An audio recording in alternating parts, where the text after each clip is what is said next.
आज का हमारा पहला क्वेश्चन स्टार्ट होता है।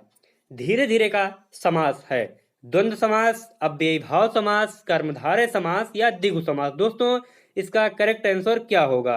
द्वंद्व समास, अव्ययी भाव समास, कर्मधारय समास या द्विगु समास। दोस्तों इसका करेक्ट आंसर हो जाएगा ऑप्शन नंबर बी। अगर आपने बी किया है तब आपका सही हो जाता है। अगले क्वेश्चन की तरफ चलते हैं। आंख न दीधा काढ़े कसीरा लोकोक्तियों का अर्थ क्या है?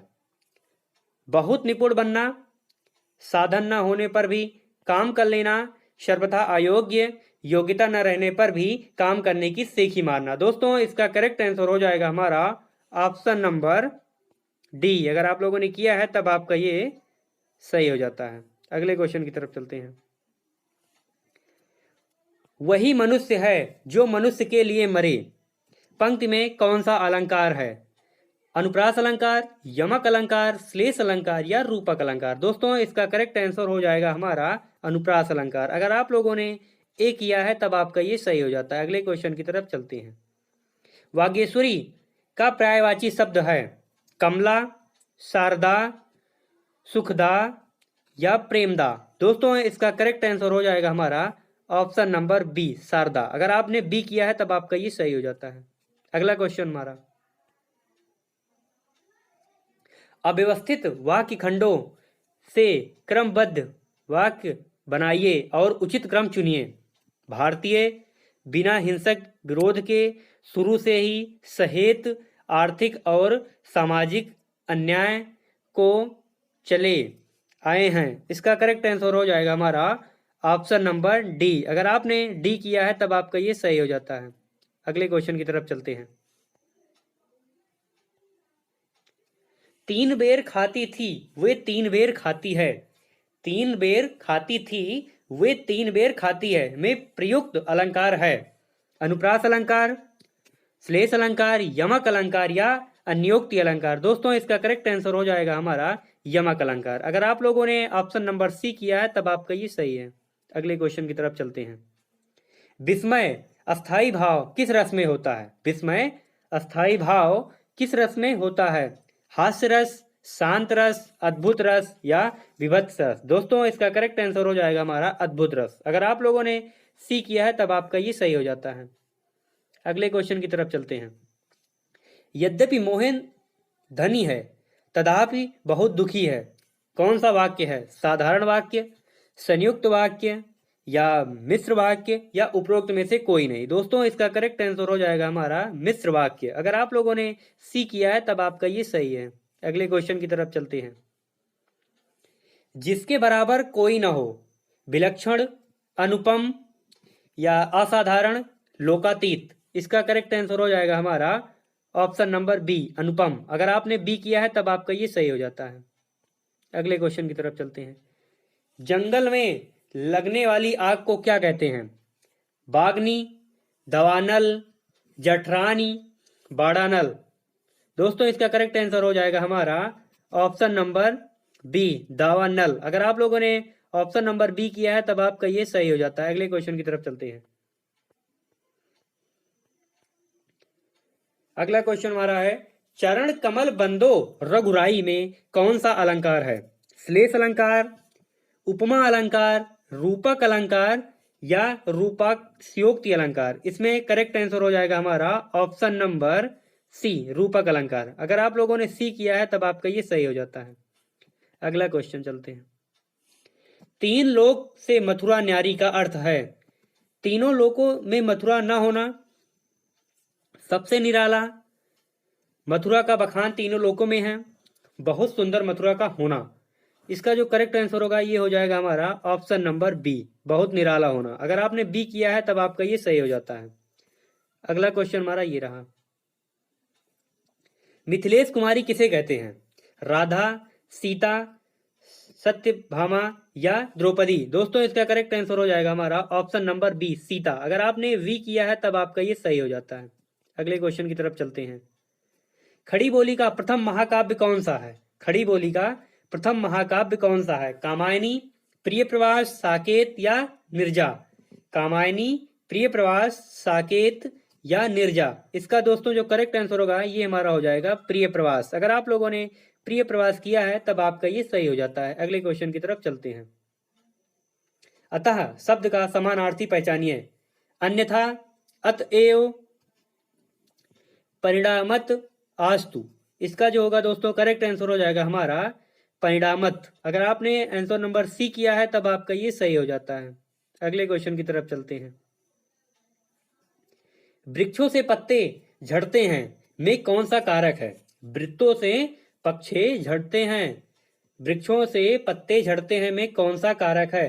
कर्ता, संप्रदान, अपादान या हमारा अधिकरण। दोस्तों इसका करेक्ट आंसर हो जाएगा हमारा ऑप्शन नंबर सी, अपादान। अगर आप लोगों ने सी किया है तब आपका ये सही हो जाता है। अगले क्वेश्चन की तरफ चलते हैं।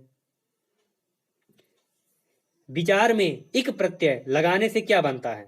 विचार में इक प्रत्यय लगाने से क्या बनता है?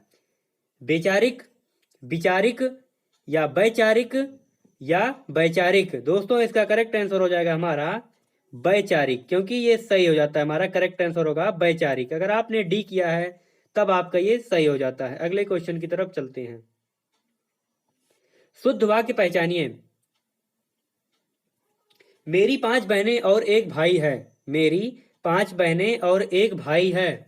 मेरी 5 बहनें और एक भाई है। मेरी 5 बहनें और एक भाई है। मेरी 5 बहनें और एक भाई है।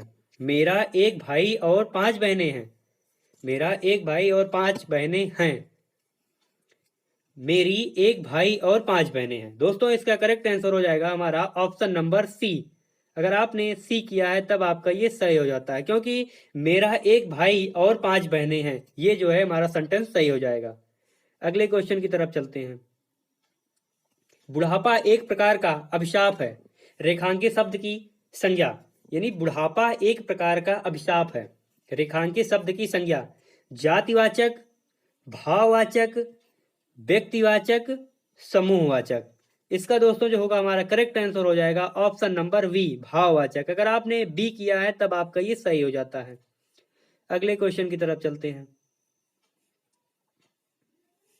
मीनाक्षी का अर्थ क्या होता है? मोरनी, मछली की तरह गोल आंख वाली, यमुना नदी, पूनम की चांदनी।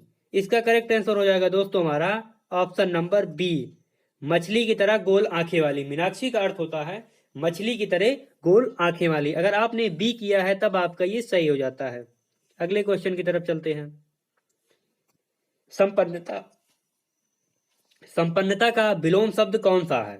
आपत्ति, निर्धनता, आफत या विपत्ति। दोस्तों इसका करेक्ट आंसर हो जाएगा हमारा निर्धनता। अगर आपने बी किया है तब आपका ये सही हो जाता है। अगले क्वेश्चन की तरफ चलते हैं। निम्न में से कौन सा अज्ञानी का पर्याय नहीं है? अज्ञ, विज्ञ, मूर्ख, अनाभिज्ञ। दोस्तों इसका करेक्ट आंसर हो जाएगा हमारा ऑप्शन नंबर बी, विज्ञ। अगर आपने विज्ञ किया है तब आपका ये सही हो जाएगा। अगले क्वेश्चन की तरफ चलते हैं। जैसा काम वैसा दाम, जैसा काम वैसा दाम में किस व्याकरणात्मक कोटि का है? विशेषण, विशेष्य, सर्वनाम या अव्यय। दोस्तों इसका करेक्ट आंसर हो जाएगा हमारा विशेषण, क्योंकि ये जैसा काम वैसा दाम में ये है हमारा विशेषण। अगर आप लोगों ने विशेषण किया है ऑप्शन नंबर ए तब आपका ये सही हो जाएगा। अगले क्वेश्चन की तरफ चलते हैं।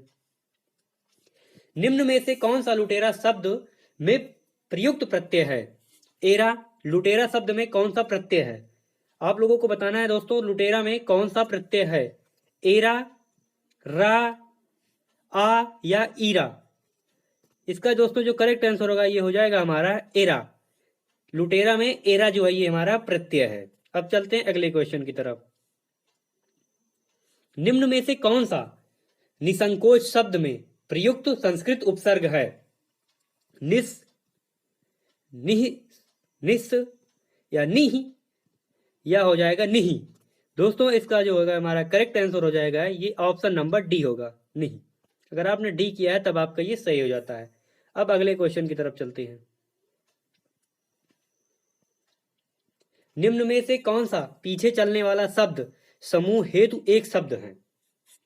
अनुगत, पिछलग्गू या पिछल, आगत। दोस्तों इसका करेक्ट आंसर हो जाएगा हमारा ऑप्शन नंबर ए, अनुगत।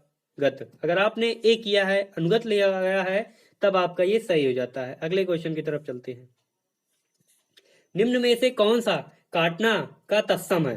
कटन, कटित, कर्तन या कटित?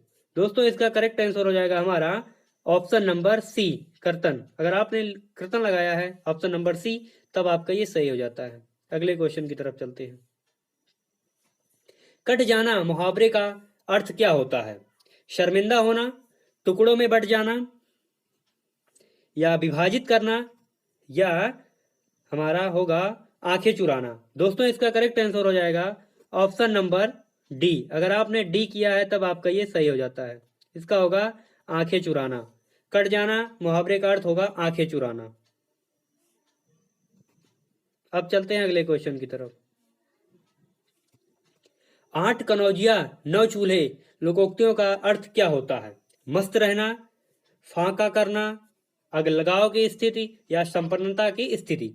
दोस्तों इसका करेक्ट आंसर हो जाएगा हमारा ऑप्शन नंबर सी, अलगाव की स्थिति। अगर आप लोगों ने सी किया है तब आपका ये सही हो जाता है। अगले क्वेश्चन की तरफ चलते हैं। निम्न में से कौन सा चक्रपाणी का प्रयुक्त समास है? चक्रपाणी का प्रयुक्त समास है अव्ययी भाव समास, तत्पुरुष समास, या कर्मधारय समास, या बहुब्रीहि समास। दोस्तों इसका करेक्ट आंसर हो जाएगा हमारा बहुब्रीहि समास, क्योंकि चक्रपाणी में हमारा बहुब्रीहि समास है। अगर आप लोगों ने सी किया है तब आपका ये सही हो जाता है। अगले क्वेश्चन की तरफ चलते हैं। निम्न में से कौन सा उच्छ्वास का संधि है? उत प्लस इच्छ्वास, उत प्लस इच्छ्वास ऑप्शन नंबर ए, या ऑप्शन नंबर बी उच्च प्लस श्वास, या उच्च प्लस वास, या ऑप्शन नंबर डी उत प्लस श्वास। इसका दोस्तों करेक्ट आंसर हो जाएगा हमारा ऑप्शन नंबर डी, उत प्लस श्वास। अगर आप लोगों ने किया है तब आपका ये सही हो जाता है, ऑप्शन नंबर डी। अगले क्वेश्चन की तरफ चलते हैं। निम्न में से कौन सा संयुक्त व्यंजन नहीं है? छा, त्रा, या फा। इसमें आपको बताना है दोस्तों कौन सा संयुक्त व्यंजन नहीं है। तो इसका करेक्ट आंसर हो जाएगा हमारा फा। ये जो है संयुक्त व्यंजन नहीं है, बाकी सब संयुक्त व्यंजन है। अगर आप लोगों ने डी किया है तब आपका ये सही हो जाता है। अगले क्वेश्चन की तरफ चलते हैं।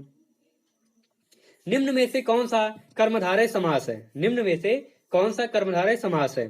नीलगमन, नील गगन, त्रिफला, या पतझड़, गांव शहर। इसका दोस्तों जो करेक्ट आंसर होगा ये हमारा हो जाएगा ऑप्शन नंबर ए, नील गगन। ये जो होगा हमारा करेक्ट आंसर होगा। कर्मधारय समास है नील गगन, ये हमारा कर्मधारय समास हो जाता है।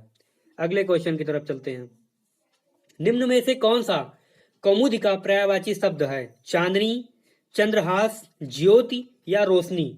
इसका दोस्तों हमारा करेक्ट आंसर हो जाएगा ऑप्शन नंबर ए, चांदनी। अगर आप लोगों ने चांदनी किया है तब आपका ये सही हो जाता है।